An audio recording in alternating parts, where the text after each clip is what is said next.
Trong 10 năm qua, chúng ta thường nghe nói đến Pháp Luân Công, một môn tập tín ngưỡng, và cuộc kháng nghị của họ ở Trung Quốc. Hôm nay tôi hân hạnh được mời một phát ngôn viên cho Pháp Luân Công ở Canada, anh NHwiedNH, với hy vọng anh sẽ làm rõ hơn cho chúng ta về hiện tượng tâm linh này và vấn đề họ đang phải đối mặt ngày hôm nay. Joe, rất cảm ơn anh đã đến tham dự buổi nói chuyện hôm nay. Cảm ơn chị Gracie. Joe, anh có thể cho biết Pháp Luân Công chính xác là gì và những nguyên tắc cơ bản của tín ngưỡng này không? Dân, Pháp Luân Công được gọi là môn tu luyện hoàn chỉnh cho cả tâm tính lẫn bản thể. Quay lại thời Trung Hoa cổ đại, những môn pháp chúng ta biết như thái cực quyền hay khí công không chỉ tăng cường năng lượng thể chất mà còn khai mở trí huệ giúp con người đạt đến cảnh giới hoàn thiện về tâm linh, giống như nhiều vị thần cổ đại như Đức Phật hay Lão Tử, người mang đến đạo giáo. Có những bài giảng uyên thâm, mang uy lực, và Pháp Luân Công cũng dựa trên nền tảng tâm linh này. Để bạn có thể khai mở trí huệ và đạt giác ngộ, bạn phải đồng hóa với những nguyên lý của vũ trụ, những nguyên lý khiến cho vũ trụ xoay chuyển. Và Pháp Luân Công tin rằng bản chất của mỗi phân tử trong thế giới này, mọi thứ nhìn thấy được như cái bàn này, hoặc cái cây, hoặc cái ghế, chúng đều có đặc tính. Và đặc tính này, tiếng Trung Quốc gọi là chân, thiện, nhẫn. Giống như một cái cây không biết căm ghét, một con chim không biết canh tị, và nó chỉ như thế thôi. Và Pháp Luân Công tin rằng con người cũng có thể đồng hóa với đặc tính chân, thiện và nhẫn. Và khi chúng ta làm được điều đó, chúng ta sẽ tự nhiên trở nên có ý thức tâm linh và giác ngộ. Bản thân Pháp Luân Công là một lối sống. Con người hành xử theo nguyên lý chân, thiện, nhẫn trong cuộc sống hàng ngày. Những học viên như chúng tôi cố gắng loại bỏ tính ích kỷ, tính nóng giận và tìm hiểu xem một người tốt thực sự là như thế nào. Và cái đẹp của môn tập là ở tính thiết thực của nó. Mặc dù trải qua hàng ngàn năm văn hóa, nó vẫn tốt cho ngày nay, không có thờ cúng hoặc nghi thức, không có giới luật, không có liên quan đến tiền bạc, các học viên có thể đến và đi tùy thích, không có danh sách những thành viên, nên nó là môn học rất tự nguyện, giúp mọi người trong cuộc sống hàng ngày. So it doesn't sound like something that would be a threat to anyone, so why is the Chinese government so against Vậy tại it? sao chính quyền Trung Quốc lại phản đối nó? Để trả lời câu hỏi này, tôi xin được nói một chút về lịch sử Trung Quốc cũng như Đảng Cộng sản Trung Quốc. Trung Quốc là một nước có 5.000 năm văn hóa, và trong 5.000 năm này, toàn xã hội đều tin rằng pháp thần tồn tại. Tất cả loại hình nghệ thuật bạn thấy ở Trung Quốc, tất cả các di vật không chỉ riêng từ Trung Quốc mà từ các nền văn hóa trên khắp thế giới. Những di vật này đã được tạo ra để tỏ lòng kính ngưỡng với thần thánh. Tất cả các điệu múa cổ đại được thực hiện để tạ ơn thần. Tất cả mọi người đều tin vào thần. Và cùng với đó là niềm tin và tinh thần mạnh mẽ. Mọi người ai cũng có tinh thần, niềm tin và sức mạnh. Khi Đảng Cộng sản đến Trung Quốc, chính Mao Trạch Đông và những người cùng phe cánh đã du nhập chủ nghĩa Cộng sản từ phương Tây vào Trung Quốc và thông qua các chiến dịch bạo lực mà khởi xướng học thuyết Cộng sản mới này ở Trung Quốc. Và cùng với nó là nguyên tắc thứ nhất, để đàn áp người dân, anh phải triệt tiêu tinh thần, anh phải giết chết tinh thần, anh phải diệt trừ niềm tin của họ. Và đây chính xác là điều mà chính quyền Cộng sản đã làm. Năm 1966, họ đã bắt đầu cái gọi là cách mạng văn hóa. Trong cuộc cách mạng văn hóa, họ đã vô nhét vào tâm trí người dân rằng thần không tồn tại và rằng Đảng Cộng sản Trung Quốc là thần. Đảng Cộng sản có thể điều khiển cả trời và đất, rằng Đảng Cộng sản là vĩ đại, vinh quang và đúng đắn, cho nên bạn không cần thần thánh, bạn chỉ cần tin vào chủ nghĩa Cộng sản là đủ. Tôi không nhận chuyện đâu, và đây chính xác là những gì có trong bản tuyên ngôn Cộng sản, cho nên trong khoảng thời gian từ năm 1966 đến giữa những năm 70, Đảng Cộng sản Trung Quốc đã hủy hoại tín ngưỡng của người dân bằng các chiến dịch bạo lực, bằng cách phá hoại hàng trăm ngàn ngôi chùa và đền miếu, và truyền bá tư tưởng của người dân rằng không có thần thánh nào cả.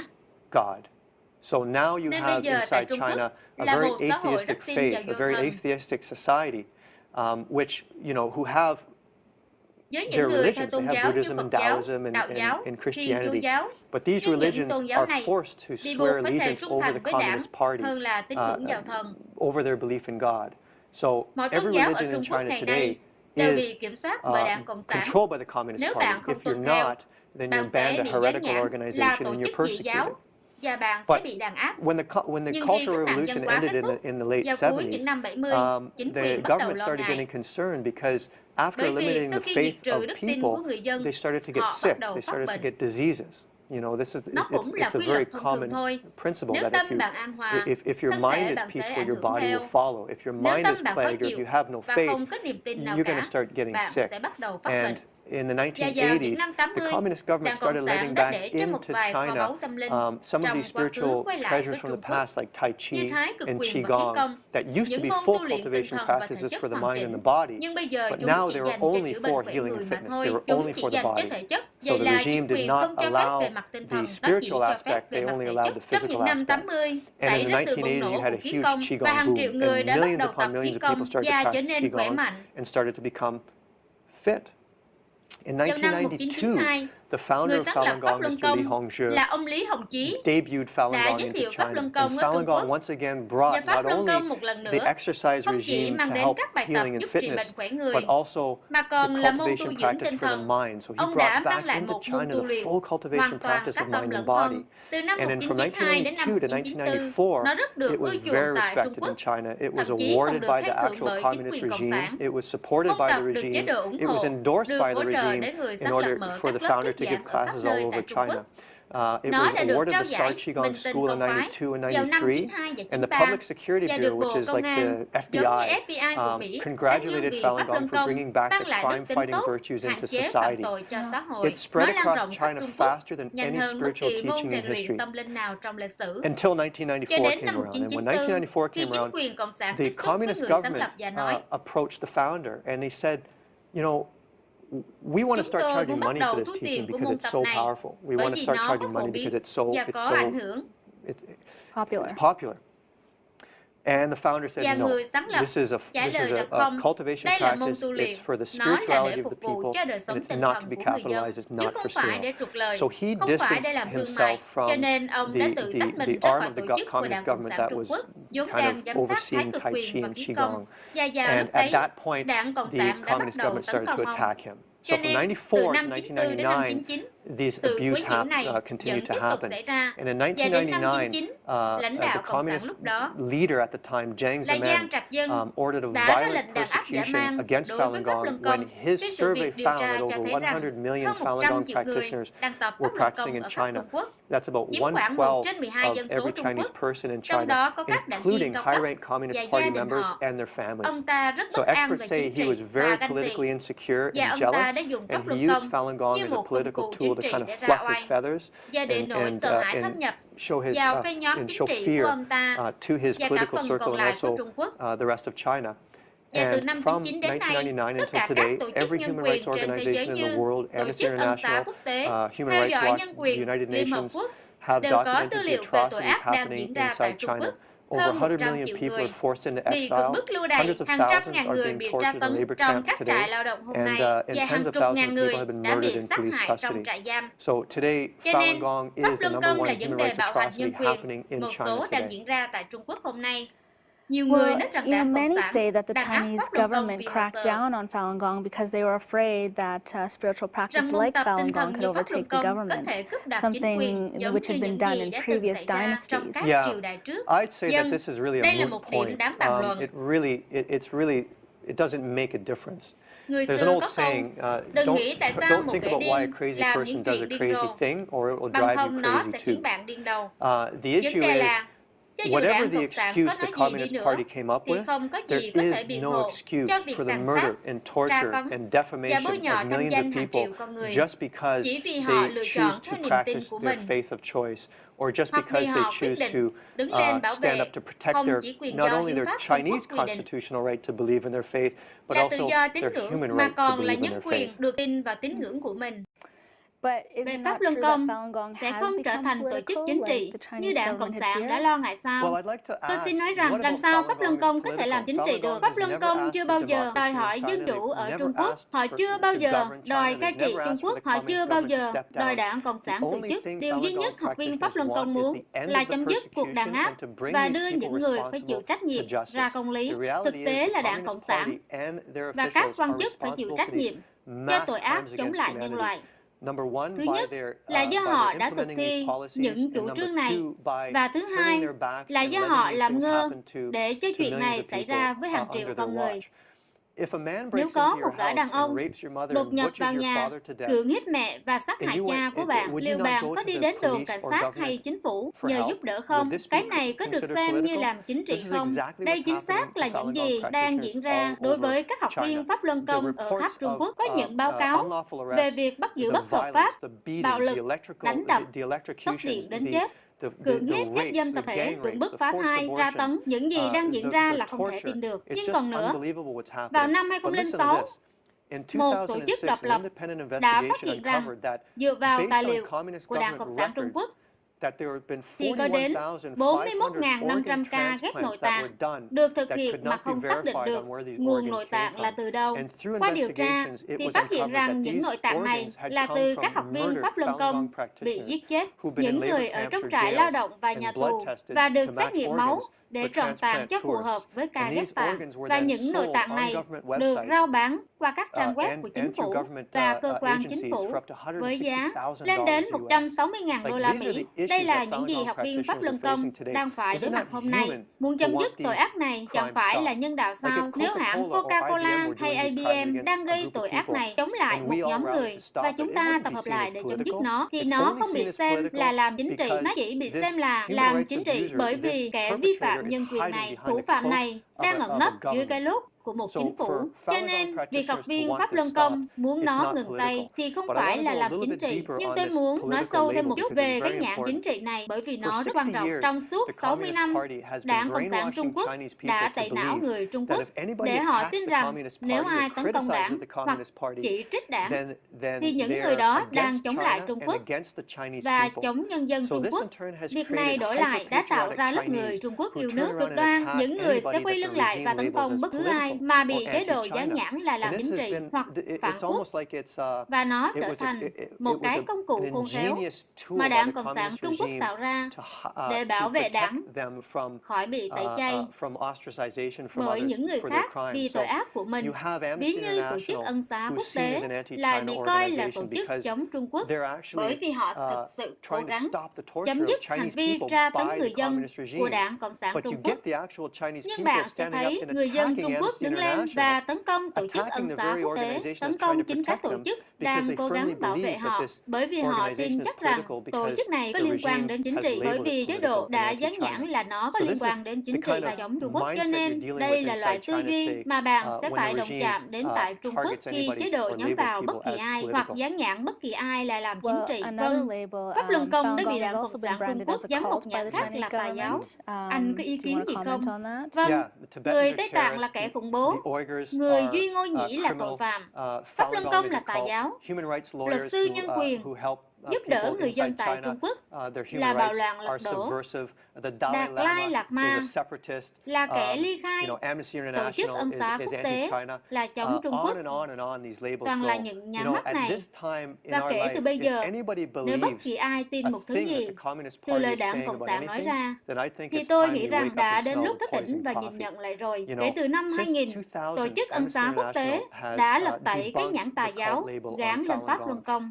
Và chỉ mới gần đây, Liên Hợp Quốc đã có báo cáo chỉ ra rằng việc dán nhãn chính trị chống lại Pháp Luân Công đã tạo ra những lý luận cho âm mưu chống lại nhóm để hỗ trợ cho việc đàn áp.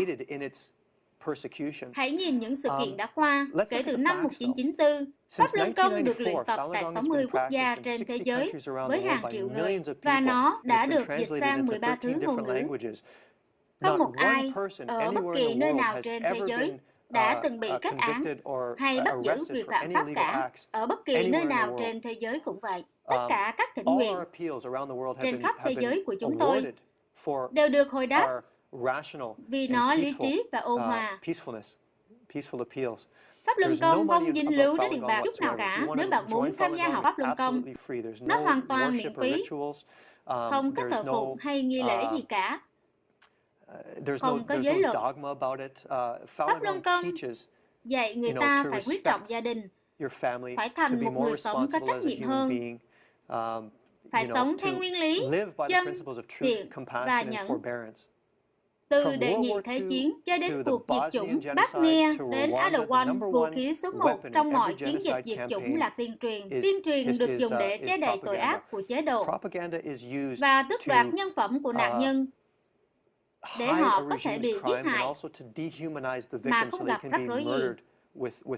Joseph Goebbels là Bộ trưởng Bộ Tuyên truyền của Hitler. Ông ta nói rằng nếu bạn nói dối trong một khoảng thời gian đủ dài, người ta sẽ bắt đầu tin nó. Và nguyên tắc này được vận dụng trong một cuộc diệt chủng 6 triệu dân. Năm 2003, một chủ sở hữu đài phát thanh Rwanda là chủ một tờ báo đã bị kết án chung thân vì đã sát hại hơn 800.000 người dân tộc thiểu số trong cuộc diệt chủng Rwanda thông qua tuyên truyền bằng phương tiện thông tin của họ. Và quan tòa tại phiên tòa xét xử họ đã nói rằng không cần súng ống, dao rựa hay vũ khí nào. Các người đã gây ra cái chết của hàng ngàn người dân vô tội. Đây là sức mạnh của tuyên truyền. Tuyên truyền được dùng để che đậy tội ác của chế độ và để tước đoạt nhân phẩm của nạn nhân, để họ bị giết bởi tên hung thủ.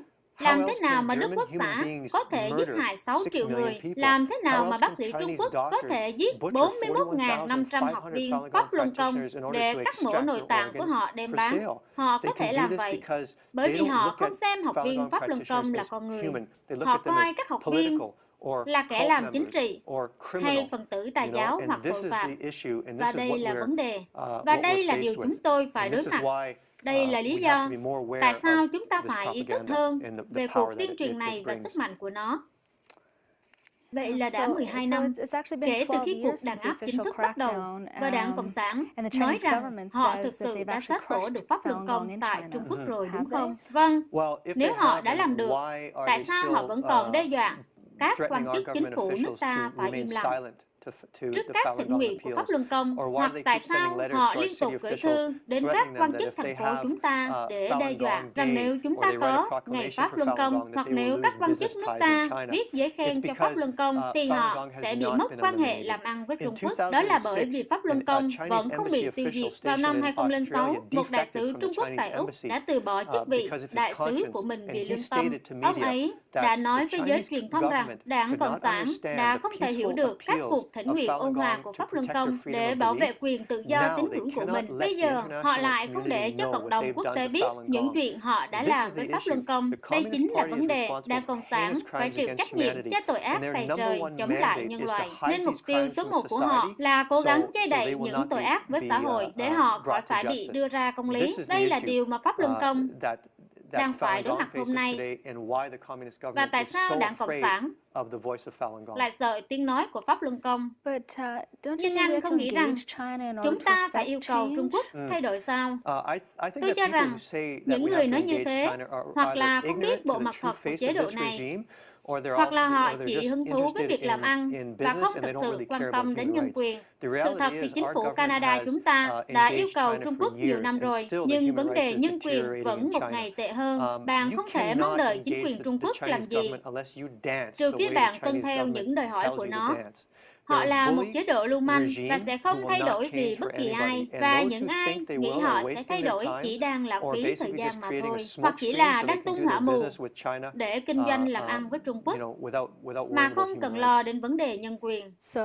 Vậy thì tôi đoán rằng anh sẽ không đồng ý với các học giả mà nói rằng vấn đề nhân quyền đang cải thiện ở Trung Quốc. Dân, tôi nghĩ rằng những học giả Trung Quốc đó căn bản chỉ là người biện hộ cho Trung Quốc. Họ nhìn nhận việc cải thiện nhân quyền căn cứ vào những chuyển biến về kinh tế mà Trung Quốc đã đạt được gần đây.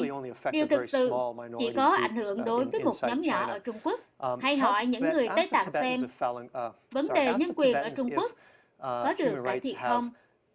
hoặc hỏi các học viên Pháp Luân Công, những người đang bị chết dần chết mòn trong trại lao động hoặc bị cắt mổ cướp nội tạng, xem nhân quyền có cải thiện ở Trung Quốc hay không, hoặc hỏi người Duy Ngô Nhĩ ở khu tự trị mà chủng tộc đang bị quét sạch, xem nhân quyền có cải thiện không, hoặc những người mẹ của sinh viên biểu tình ở quảng trường Thiên An Môn 30 năm sau khi con cái họ bị sát hại.